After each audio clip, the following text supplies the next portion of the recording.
how would you describe what cryptocurrency is to someone? It's a public blockchain that has a native token on it that allows me, if I own Bitcoin, I can transact on this public blockchain, or I can put something on it. Where normally people have a clearinghouse through a bank, right? Which is private. The banks are controlling that, and this is now public where you can see the blockchain. Yeah, and that's really the main innovation here, is that we can see what's going on. Money can be complicated.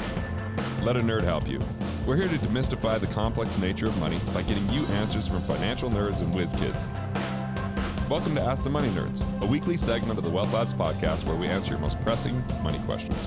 Cryptocurrency, blockchain, Bitcoin, Ethereum, Litecoin, you name it. We just hear about this stuff all the time, and it had a meteoric rise when there was all the guilt and shaming of how could you not be in this back in the day. And we saw it go up, we saw it come down, and it's come back up. So is it here to stay? What is it? What things should you be looking at? And it's cryptocurrency. So currency is really like exchange. I mean, currency could be, we have speaker wire, right? And then current can flow through that. So how do we exchange with one another? That's through currency. And we've gone from everything from bartering. Hey, I got 6 chickens. Can I have that pig? To, then we went into, actually probably like a store where you could kind of barter a little bit better. Then eventually we came up with these paper, and then you had little dead presidents on it. And no, I'm not talking about Biden in 2021. I'm talking about and Benjamin Franklin wasn't really a president either. That one got you, huh? I mean, he just looks a little old. That's all I'm saying. And now we've got this whole thing where you've got credit cards. Remember checks? How stupid, checks just feel stupid. Like you write on this piece of paper. They do feel old school, but they're so fun to write. Really? I think not now, but when you were younger, you're like, oh, I can't wait to write my own check. How about Venmo? Like you have social media, like, here's what I'm spending my money on. Like for me, it just makes me want to write the most ridiculous things every time I pay someone. I know. But what we're really talking about here is cryptocurrency. We're talking about blockchain. We're talking about different methodologies there. And, one time I had Logan Sunday in my life, and he goes, all right, here's what it is. I'm like, all right, let's go ahead and do this. And I didn't do the transaction, which it would be worth a lot more, Stolba. It really was a little bit of a scarcity that I faced when I didn't decide to do it. Actually, I just kept having problems setting up the account, and then just finally like, whatever. And then I just waited till it got really expensive. And then I was like, oh, this is a good time to buy. It was great. But Logan actually came and spoke at one of our events. Yes. And people just did so well listening to his advice. And, so we stay in touch. And I'm like, hey, I'd love to personally ask questions of some transactions I want to do in this world. And would love for him to talk about some of his story. And what would you like to hear? Oh, I figured we could start with the basics, for people who are new to crypto. We can lay out the fundamentals, and then we can get into, deeper conversation around cryptocurrency. But it's one of those things, like I was telling you before we started recording, it seems so simple to understand, and it seems so complex at the same time. And so I feel like there are a lot of nuances. There's coins coming out all of the time. How do you know which one's trustworthy? How do you begin to invest in it? So there's lots around it. And I think your story at the beginning, Garrett, brought up a good point of I feel, even for myself, but there's a lot of FOMO around it, like the fear of missing out on this opportunity that's going to change my life and make me financially free, and then I'll be able to have everything that I want in my life. And I remember if I would have got in early when someone had talked to me about it. It was real early when you first heard about it, It right? was so early. How much was Bitcoin selling for at the time?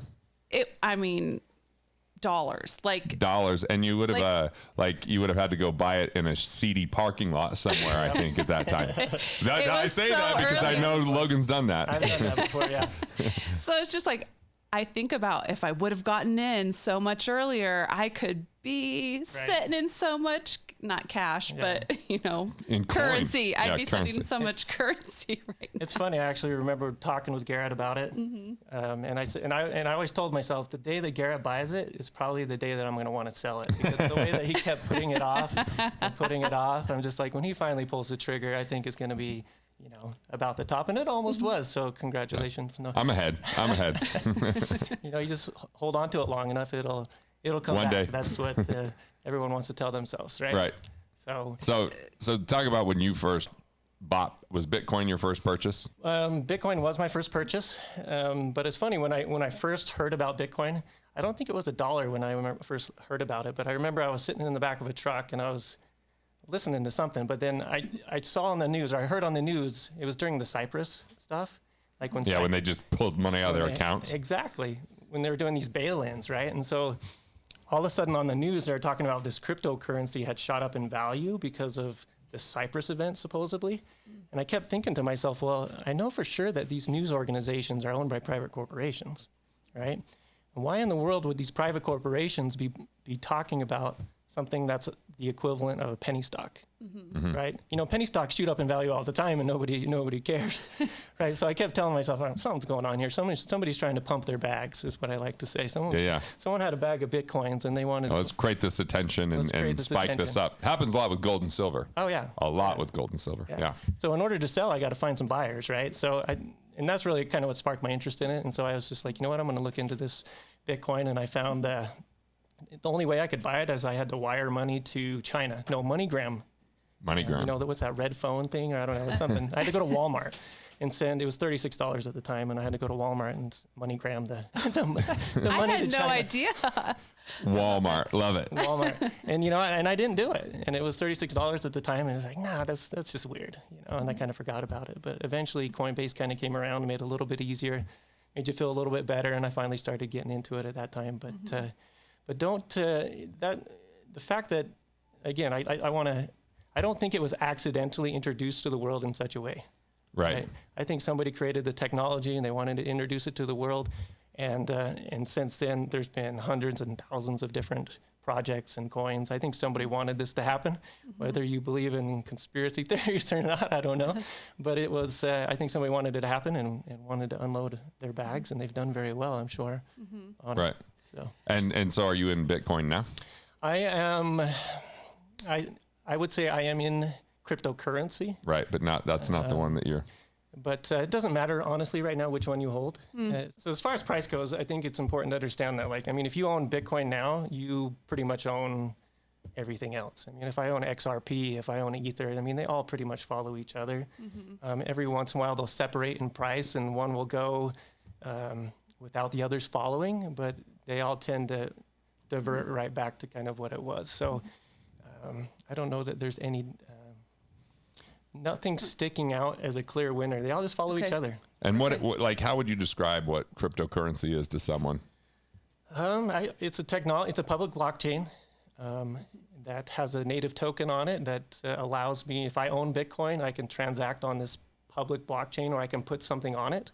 Where normally people have a clearinghouse through a bank, right? Which is private. The banks are controlling that, and this is now public where you can see the blockchain. Yeah, and that's really the main innovation here, is that we can see what's going on, right? So we can't, you know, if the government says they're going to do something, there's no public representation or way for us to see that. Like how much did they put on a computer screen today? Right. Or not? Or how much, was it moved here and who got it, who received it? Yeah. I mean, in a way, I think a lot of people look at Bitcoin and public blockchains as a way to like hide or to step out of the system, when really, I think in reality, it's going to end up being that something that brings more honesty and accountability to the world. But initially, it's been really good for drug dealers and other criminals, right? Yeah, because people don't understand it, right? And there are projects that are created for that purpose, and I think they're actually going to get crushed by regulation. And how's it going to impact, like, if China has a coin versus the U.S. government wants to do digital wallets, I'm saying. Like, what do you see with all of that? If China has a coin, or, I mean, some type of, like, government coin of some kind. And what's this deal with, I mean, how much are you reading about digital wallets that could be, given out, and, this whole movement of don't use cash? Like, remember it was like only cash. Now we're going to go to places like don't use your cash, like it's a totally different thing. Well, it's like with COVID, I mean, why waste a good opportunity to get rid of cash, right? So, I wouldn't be surprised if they continue to push for digital and, and stable coins, which I think are growing exponentially. And let's talk about that. I'm very interested in stable coins. So let's talk about those. Yeah. Well, stable coins is basically, so if we had, let's say you had some dollars and you set those dollars aside, and then you create a digital token that represents ownership in those dollars.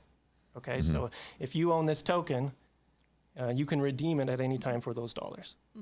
Okay, so it's kind of like the old goldsmith thing, right? You know, Like a gold standard. yeah. So it's like a dollar standard. Right. So are you saying everybody could have their own coin? Technically, everybody could. I mean, with the technology, you can tokenize anything, and that's the direction that we're going. We'll probably end up seeing tokenized real estate, tokenized everything. Well, let's think about this. Like, how many dollars actually exist in print versus how many dollars actually exist in computer screen? It's about 3% cash, Right. 97% digital. Right. Wow. I mean, so there's things you have to understand with that, like fractionalized banking, that you can have Absolutely. the same dollar loaned out multiple times. It has a minimum reserve requirement, but then under that, it can just keep being lent because it keeps going through the system. So if Logan gets a loan, he then puts that money in the bank to, and then that money gets lent again if I borrow it, and then I'm going to use the bank, right? And then you're going to, and they just have to have a certain amount on reserve. So that's why we have, one of the reasons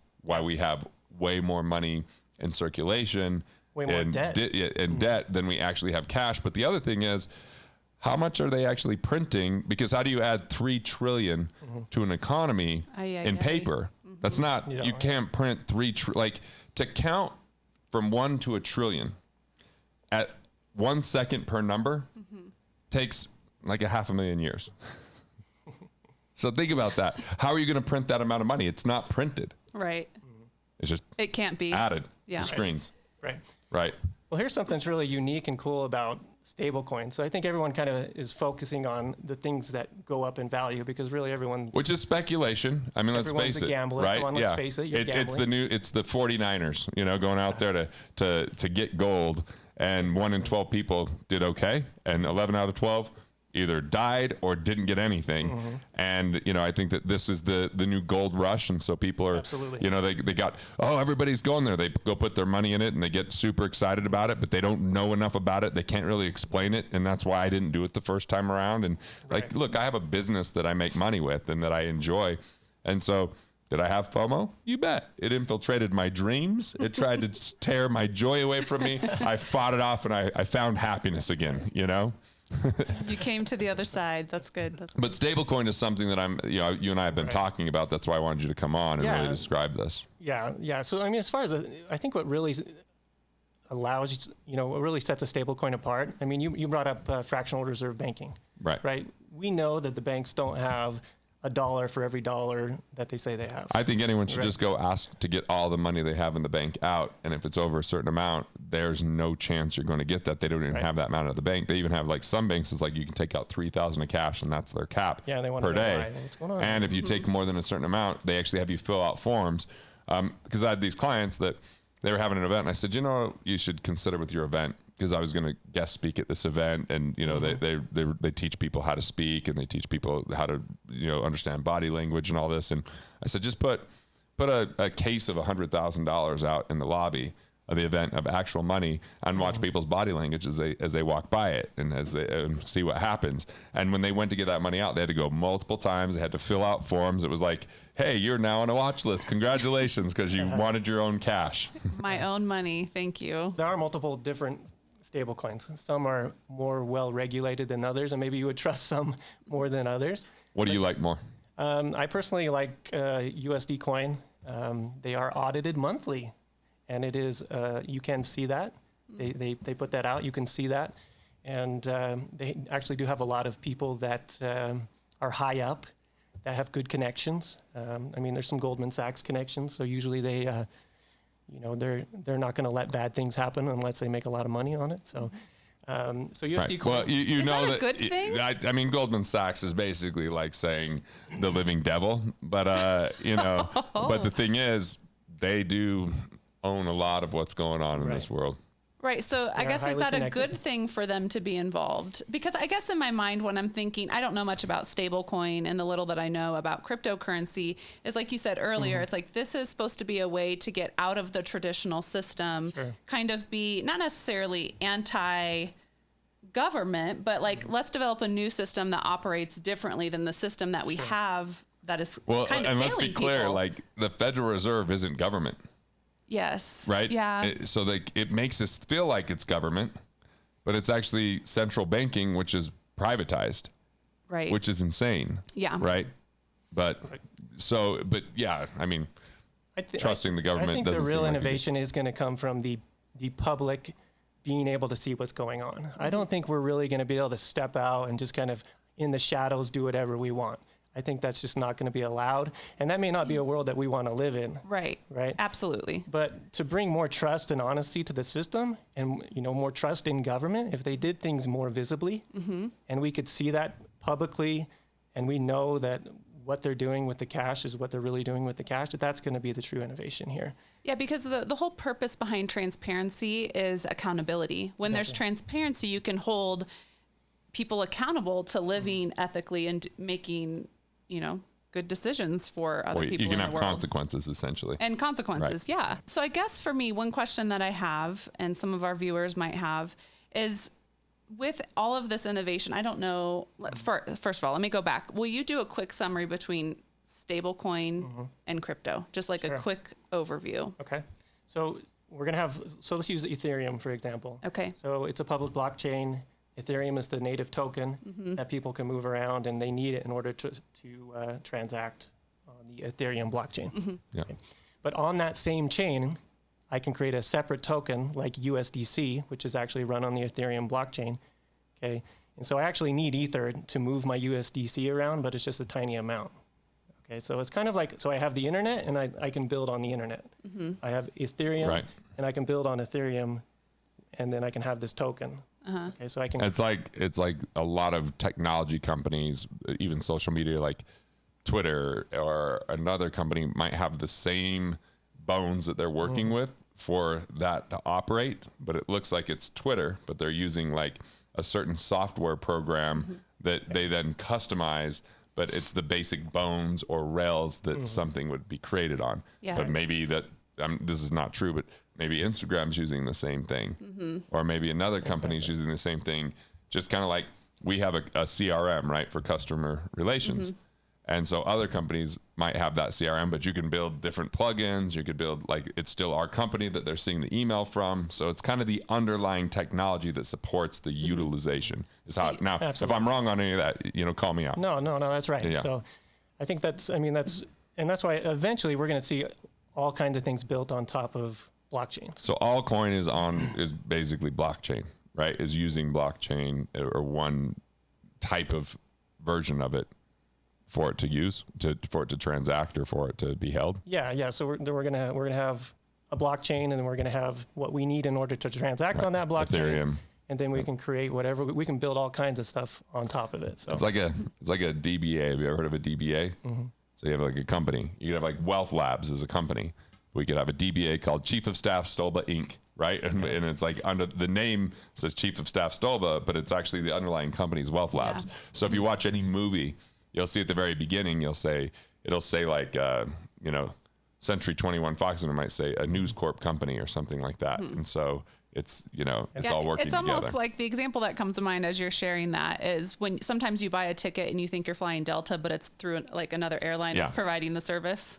It's kind of similar. Another example. Yeah. So we've given a bunch of different examples that either confused or clarified. We'll have to see. Yeah. So essentially you need to have a crypto coin or like a coin in order to have stable coin. You need both. You can't have one or the other. Yeah, they work together. And you're going to need, you don't have, so if I go out and I buy USDC, the stable coin, I don't have to own Ethereum to transact in that, even though it's on the Ethereum blockchain. They'll just take a fee in stablecoin when I send that. So if I send $1,000 to Garrett in USDC, they might take 15 cents in a fee for doing that transaction. Sweet. So it's kind of like a wire. Yeah. But a lot cheaper.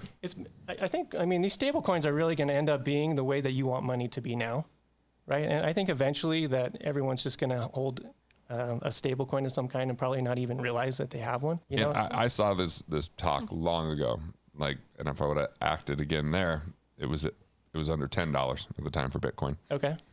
Are you getting FOMO? No, I was mad at himself. I was cool with that one. I was a little bit more agitated myself with the one with Logan. But the guy that gave the presentation on it, he goes, look, there's 9 properties of money. He says, but when you're using blockchain and crypto, there's 11. It's easier. it's better. And I was like, he made a very compelling argument. Right. I can't tell you what those 2 extra things were, but maybe Logan can. But it was like, that makes total sense. Yeah. You know? Well, let's talk about some of the major advantages that I see. I mean, when you first hear about stablecoins, I mean, everyone's all into the crypto part of it, the Bitcoin, the Ethereum. They want to buy it because it's going to go up in value, right? And then you might turn around and ask yourself, why would I own a stablecoin? What's the point of that? Right? What's the point of that? Well, I see a couple advantages to holding stablecoins. Number one, I see it as, a way that I can hold my money in a way that will allow me to avoid, well, really as a hedge. If there's ever any type of liquidity issues within a banking system, I have the ability to transact in dollars still, okay? And I'm holding a digital token that's fully reserved and audited monthly, okay? Seems like a good thing. So let's say I keep 6 months of my reserves in stablecoins, right? And then we have banking issues. Everyone's waiting for FDIC to step in and save the day, right? Meanwhile, I can transact still. I can use my dollar-denominated stablecoins and jump on opportunities, right? I can pay my bills still. I can send money to China. I can pay people over there. I mean, there's true value in having a digital form of my dollars because it's so easy to move, okay? So I think for people that have cash, and another way of hedging and protecting yourself is actually holding a form of stablecoin. Want to continue the path to be a better investor? Make sure that you're not losing money and taking too much risk? Well, click here and learn about strengths vesting.